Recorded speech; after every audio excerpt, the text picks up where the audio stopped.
Hello, everyone, and welcome to the Climate and Nature Summit. My name is Sue Adams, and I work in education for sustainability.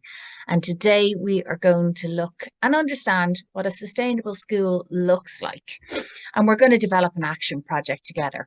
All week you've been learning about biodiversity and nature. So today we're going to take that knowledge and we're going to put it into action by developing your idea to take action into a project. So in order to do that, we need to look at your idea. We need to look at who we need to be on board to ensure your idea is a success. That's what's known as stakeholders and beneficiaries. And then we're going to develop, I'm going to give you a tool where you can plan out your action projects to ensure that you make a really positive impact in your school or in your community. So when we're talking about activism, anyone can be an activism. And activism is the act of taking action. So what activism is the action people take to make the changes they want to see in the world or in their community. And of course, anybody can be in activism. It doesn't matter who you are. If you feel that something's important and you want to make a change, it's possible to make that change. If you create a planned set of activities, you get people on board, you get them together, and then you take action. So there's lots of examples of famous activists, and I bet there's lots of famous activists where you live or people doing good things. But some really famous activists that you might know are Martin Luther King, for example. He was really famous in America, and he put a lot of work and activism into creating equal rights for people with different colored skin.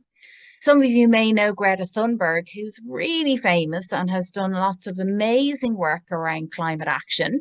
And then some of you may know Malala, who of course is an activist for education. So it doesn't matter what topic you're interested in. You can be interested in any type of action or any type of topic. You just put your idea together, you plan your actions, you get people on board, and you take action. It's that simple. So there's lots of different ways for us to be activists. So you can do things like write to politicians, you can take action in your school, you can grow your own food, start your own campaign, do petitions, you can do a social media campaign.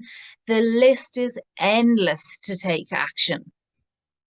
The first thing you need to do is you need to identify exactly what you want to do in your school. So you might have a look and you might have a think and see, well, actually, I'm not that happy with the way that we're recycling. Do we need to improve our bins?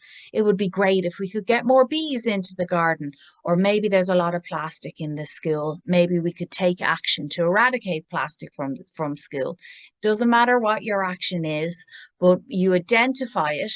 You get maybe a group together, maybe your class can do a little brainstorm on what you think, how you could make a positive change in your school, identify that task, and then brainstorm some ideas. You get your team together, you start planning, which is exactly what we're going to do today. So there's lots of ideas, lots of ways to be an activist, and there's lots of ideas on how to take action. Once you've identified your issue, you could host a day of action, or you could have a whole week and you could call it Green Week. And within that week or within that day, you could go around and you could talk to all the students in the school, or you could celebrate your action. You could run games around the topic, or you could invite an expert speaker in, maybe to talk about biodiversity or the oceans or the lakes or the trees or the forests. There's lots of things that you can do. Try and get your whole school involved and excited about your project to ensure that it's a success. Get your principal on board as well, all the teachers, everybody within the school to get excited and motivated to take action around the topic. Also, look and see who's in your community. We all have family and community members who are doing great work. So maybe tidy towns, or perhaps maybe your granny or your granddad is an expert in gardening, or look around to see in your family, is there anyone who can help you with your action, and ask them to get involved. So the very first thing that you need to do is when you've identified your topic of taking action. So again, that could be bringing more bees into the school, or planting up the schoolyard, or doing a mural about saving the earth. It could be reducing your plastic. It doesn't matter what your topic is. It's whatever you feel is important to you. But the very first thing that's really important after you've identified that topic is to research it. So you need to get a little group together, research the topic. So for example, if we're talking about biodiversity loss, let's have a look and see what's happening in Ireland with biodiversity loss. What species are being impacted? And then the other thing that you need to do is you need to look at how this topic, how this issue is impacting on the school grounds. So if it's biodiversity, you need to go out and you need to map the school grounds, and you need to get a clear idea on the base of the problem within your school, so that you can then create a set of actions to improve that problem. But the research and getting a baseline of the problem, the understanding of the problem in school, is really, really important. So for example, you might think in your school, oh, we don't have very much biodiversity in school, and there's not often bees or butterflies. So we need to go and improve that. So what I would suggest that you do is that you draw a map of the school and the school grounds on the board, and you divide the map up between you. So maybe 3 or 4 students might go behind the school, 3 or 4. Map it up, divide yourselves out, and literally go outside and count what biodiversity you have in the area. How many mini beasts can you find? What are the plants? Record things like, is there litter? What's the soil? What's the soil like? Is there a hedge? Do you see birds? And record and research what you find. Because remember, you need that baseline data to understand the problem. You need those facts. And when you have those facts of the problem, then you can begin to set about improving that problem. The other thing that you can do is, so we've identified our issue, and always in a school group, there's lots of people who are talented in different ways. So we might have some people who are really good at public speaking, for example. You might have some people that are really good at art. You might have some people that are really good at drama. And look at the skill set in your classes. And I know you're looking around now saying everybody knows who has good strengths. So organize yourselves into groups to do with what you like to do, what you're passionate about. So if you like to do research and you want to do that baseline data, maybe, and you like writing and reporting, maybe you should do the research. Anyone who's good at art, our objective here is to raise awareness about our issue. So we want to raise awareness about biodiversity loss. You art people, get people involved, do lovely posters. Maybe you could do an art competition. Maybe you could ask the other classes in school to do some themed art about your particular topic, and try and get all the classes involved. And an art competition might be a really good idea to do that. Again, we always have people who are good at speaking. So if you've identified a problem, you've measured the problem, so you've audited the problem. And equally, if you're doing a project around litter and waste or recycling, you need to measure that problem. So within this case, you go and you measure the problem of litter in the school grounds, or you measure the problem of the recycling bins. How many recycling bins have you got? Is the recycling done properly? Then you give this information, the measuring and the research information, you give that to the presentation group. And the presentation group, then, it's their job to go around to the classes and to speak and tell the other students in school about the issue. So if we're talking about biodiversity loss, so why biodiversity loss is a problem, how important biodiversity is, what biodiversity looks like in the school gardens, and why we need to save biodiversity, because information is key. And what our objective is for this group is we want everybody in school to understand that there is a problem with biodiversity, but what can we do? We can take action to improve that.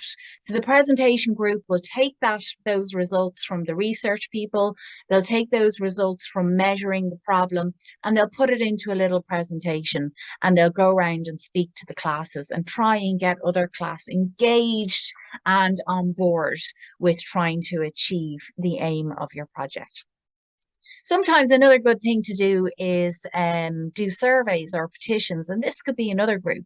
So you need to try and get everybody on board. So if you're trying to make a big change in your school, the best thing to do is try and get your friends and people in your school and the teachers and the parents. You want to try and get everybody on board.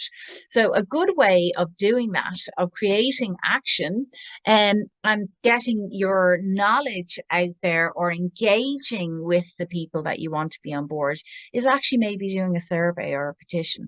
So this is an example of a survey that was done when we were trying to create a plastic-free school. But if you were doing biodiversity, you could do something similar. So you could put a survey out and you could ask people, do they know that biodiversity is a problem in Ireland or globally? Do they know that there's X amount of biodiversity in your school? Are they interested? And try and create a really good set of questions that you'll use to gather information on the awareness people have around the topic. But also to use the survey as kind of like a way to educate people as well. So you can put a little bit of information on the survey. Like, for example, globally, we've lost 68% of biodiversity worldwide since 1970, which is a lot of biodiversity loss. And maybe a lot of people don't know that. So you could put a little paragraph on top of your survey or your petition to educate people, and then you could send the survey out with a really good, thoughtful set of questions to gather information, to get a baseline of knowledge of, is there an appetite? Do people want to know more? Is there an appetite? Do people want to get involved and engaged with your project? So our aim here is it's kind of a bit like a spider web. And our topic is, in this case, biodiversity, but it could be a plastic-free school. And we want to kind of grow that spider web to all the people in school. So we want to go to all the classes. We want to engage with all the teachers. We want to engage with the principal. We want to engage with the parents. And we want everybody to know that we're really serious about taking action. And so use every avenue you can to do that. So this is the little exercise I'm going to get your teacher to do on the board, but you guys are going to have to come up with all the work and all the answers for it, right? And this is laying the groundwork for the project that you're going to create. And when you're creating action, it's really good to collect information, to be organized, and to have a planned set of activities. Because if you have a plan, and if you have a timeline and you've deadlines and you know what your objective is, then it's easier to slot in the jobs and everybody knows what they're doing. And it's easier to gather momentum and get people engaged and excited about the work that you're trying to do. So what I want your teacher to do, I'm going to explain this, and then after I finish this, your teacher might actually pause the video and draw this on the board, and then you guys can fill in the information that works for your school. Okay? So your teacher's going to draw the board. She's going to draw the man standing on the board, the cloud, and the sun, right? So what we're going to start off with, we're going to put our objective here. So let's say, for example, in this case, we're going to talk, our objective is making an outdoor classroom. Okay, because we want people to go outside and enjoy the beautiful biodiversity that we have outside. So the very first thing we need to do is we need to identify our stakeholders. And what a stakeholder is the people you need to be involved in your project in order for your project to be a success. So this man here is our stakeholder.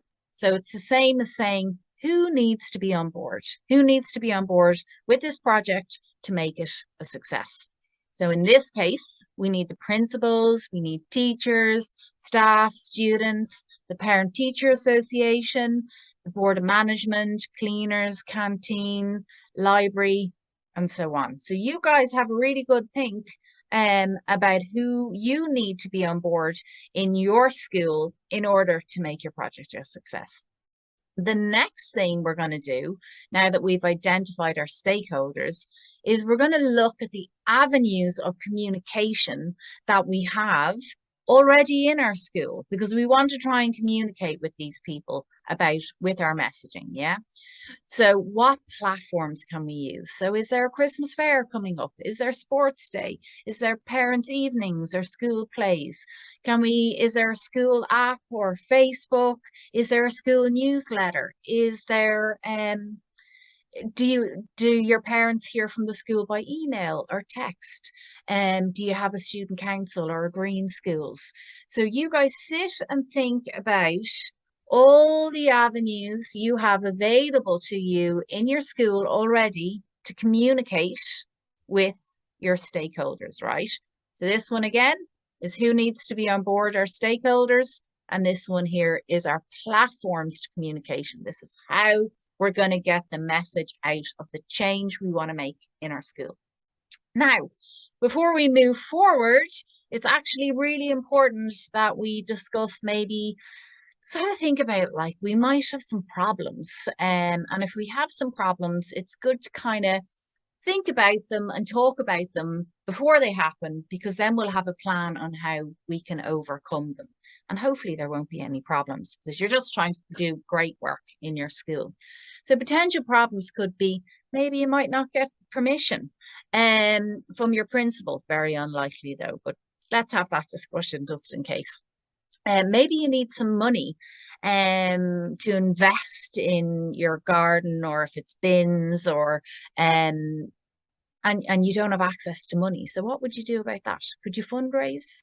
COVID restrictions could be a problem. Hopefully that's a thing of the past. And lack of experience. And the other thing that's important to note is, as a class, if we're deciding to create an action project together, it's really important that everybody takes their role seriously, and if they have a task or a job, that everybody works together in order for those jobs to be done and for those jobs to be a success. So might be a little interesting chat about maybe what would happen if some students are pulling their weight and some students aren't. So you could even create a little contract and an agreement about what's expected by everybody in the class. And it could be something like, in order to make this project a success, you could write your contract on the board. What do we need as a team to make our project a success? So we need to make sure everybody listens to each other, and everybody has a platform to share their ideas, because you're all really creative and you'll be able to come up with lots of ideas. Then things like listening and respect, and you will come up with maybe your own little class agreement, because you all know each other really well. Maybe everybody could sign that agreement, and then you can move forward and step into a successful action project. So what have we done so far? We've identified our stakeholders. We've identified our ways of communication on how we're going to reach these people. We've had a little chat about the potential problems, and we've come up with ways to overcome any possible problems. And now what we need to do is we actually need to come up with the set of actions or the tasks to make our project a success. So in this case, we're talking about an outdoor classroom, but it could be growing plants, boosting biodiversity, whatever the project is, it doesn't matter, right? So how are we going to do it? So First of all, we need to ask permission. That's really important, isn't it? So you can ask your teacher or your principal, and maybe one or two of you in the class might volunteer for that job. Before you volunteer for that job, it's very important that you do your research. So that's the research is the first step, because you want to go to your principal and you want to say, we've identified this problem in school. And you're going to have the facts, you're going to have the data. You bring that to your principal and say, we actually feel that this is really important to us and we want to take action. We want to improve the biodiversity. We want to improve the bins. We want to improve the pollinators. Whatever the case is, you need to state your case through your research first, understand why it's a problem, and then you're bringing the problem to your principal so he or she understands why it's a problem, but so you can convince them with your idea of how you're going to improve the problem, right? So we've already said we need a research team. Then we were saying maybe perhaps surveys, petitions, our artists then can get on board. We can look at collaborating with local businesses as well. So you might have a really good Tidy Towns group, or as I said to you, there might be some really good experience, maybe with a parent or a guardian or a grandparent, and they might be able to come in and help you and direct you. You could do your biodiversity audit as part of your research before and after, or because it's November now and a lot of the mini beasts they won't be out as much because there isn't as much food. You could actually do your biodiversity in November, audit in November, and you could do it then again in spring and calculate and measure the biodiversity in the grounds at the different times of year, which would be really interesting. And you could create a little educational plan about that. Decide on an area. So if you're boosting biodiversity or if you are creating an outdoor classroom, you'll have to get permission for what area you can use within the school grounds, identify it, and then come up with a plan on how you're going to identify it. So is it buying more plants? If you're going to need money, you might need to do a fundraiser.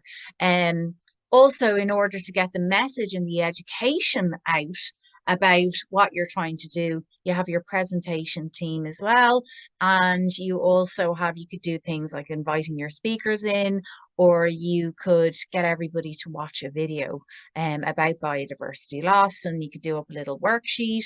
Loads and loads of ideas.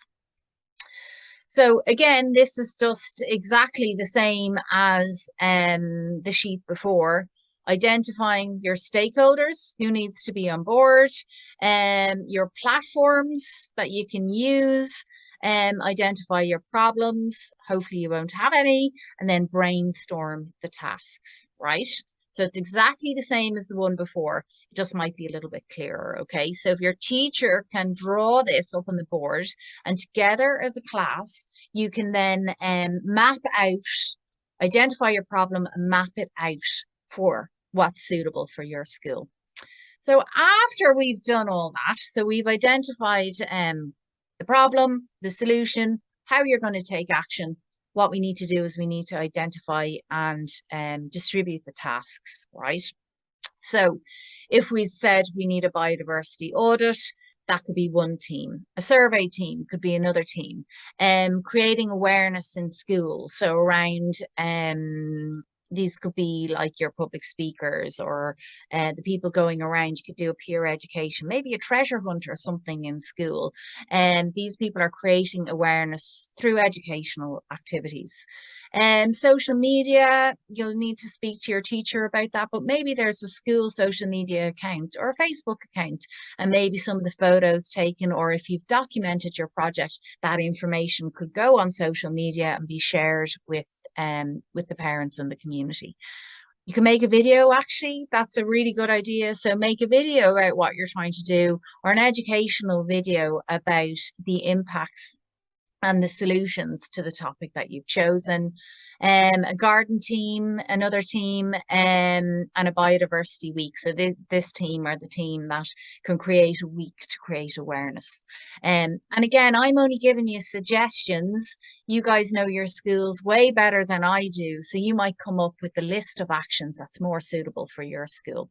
So once we've identified the teams, I think it's a good idea, and your teacher might print these out. Your teacher will put you into groups, or you might decide which group that you want to go into. So, for example, those people who are good at art will definitely say, oh, I definitely want to be in the creating awareness team, because we're going to do posters. And then people who love public speaking might say, no, I want to be in that team, and so on. So put yourselves up into teams, and then your teacher will give out this project planning worksheet. And I want you to plan out your project step by step. So the whole group has an overall aim of what we're going to do. So we're going to improve biodiversity in the school grounds. But within each group, we actually have different tasks and different responsibilities. So for example, the biodiversity audit team, they need to go out. What are they trying to achieve? They need to go out into the garden. They need to audit the area. So they need to study and see what's in the area, and they need to identify issues within the area that they want to improve on. The surveys team, their objective is to create information and to also educate people about what's happening, and so on and so on. So your teacher will be able to help you identify the jobs that you'll do within your own team, because everybody's got slightly different jobs, because your objective is slightly different. So your aim is slightly different. So the aim of the Create Awareness is to educate, to empower, and to help everybody in school understand what's going on. So the aim or the objective of the social media team would be to get the message out to parents on the school website or whatever it is. And your aim again for say the biodiversity week or the day is to educate people and to make it fun and to get everybody on board. So there's lots and lots of information. You'll be really creative yourselves. I've just given you a few ideas on things that you can do.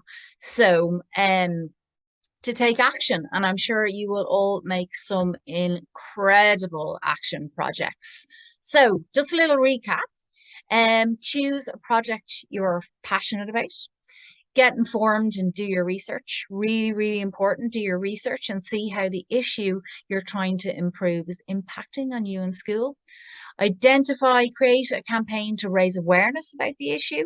Identify your stakeholders. So identify the people you need to have on board on your boat to ensure your project is successful. Identify the platforms you can use. So that's the communication. So the Facebook, the newsletter, presentations, that kind of thing. How can you get that message out about what you're trying to do? Be an influencer. You're all really important people, and use your influence. Talk to your friends and talk to your parents and tell them why you want to make this change in your school, and use your influence. Set a date for the event. So give yourselves a timeline. So we're going to get this project and it'll be a success between November and December, or it might be we're going to start it in November and we'll finish in midterm in February, or maybe you'll go all the way to the end of the year in June. Whatever timeline works for you. Get a team together. So as a class, get a team together, decide on what you're going to do, identify tasks, give everybody jobs, create your agreement, your contract, and off you go. Take action. And don't be a bystander, take action. So if there's an issue that's important to you, get a team together, research it and take action. Use your voice, and really importantly, record your project. And why recording your project is important is because you want to see that you've made an impact. So if you're going out into your garden, and remember the research team has identified how this issue is impacting you in your school. So if you have very little biodiversity in your school, for example, or the bins aren't working very well, or there's lots of plastic, whatever it is, you started at the beginning assessing that. So you got your footprint of the problem. When you finish the project, you go back and you count that again, and you're able to see, hopefully, that you've made a really positive impact.